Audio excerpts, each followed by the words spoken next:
আর এগুলো নষ্ট করে ফেলে। এটার দাম মনে করেন 60,000 টাকার উপরে আছে। এটা ইয়েস, আমি 2 কেজি লাস্ট একটা পাচ্ছিলাম এক জায়গায়, দোকানদার তাকে জিজ্ঞেস করলাম যে আপনি কততে মেশিনের এই সেট দিয়ে আপনার বিয়ে করতে গেলে বরকে এটার মধ্যে সন্দেশ খেতে দিত, সন্দেশ খাওয়ার পরে সে মনে করেন পানি খাবে, কিন্তু বর যদি স্মার্ট না হয় তাহলে সে জানবে না যে এখানে একটা পান লুকানো আছে। এইটা কাঁসা পিটায়া যে বানাইছে তার অসম্ভব রকমের দক্ষতা ছিল। এখন আর কিন্তু এগুলো বানানোর লোক নেই। এইগুলো আমরা বানাচ্ছি, মানে কালেকশন করতেছি একটা মিউজিয়ামে রাখার জন্য, যাতে মানুষ দেখে বুঝতে পারে।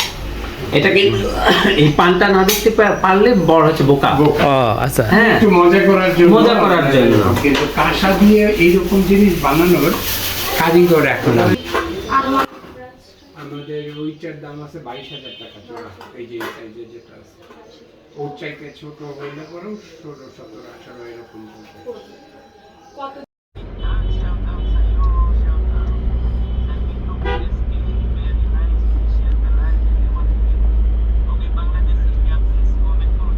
এটা হ্যালো মা, আসসালামু আলাইকুম। এটা এই বাবা ডান।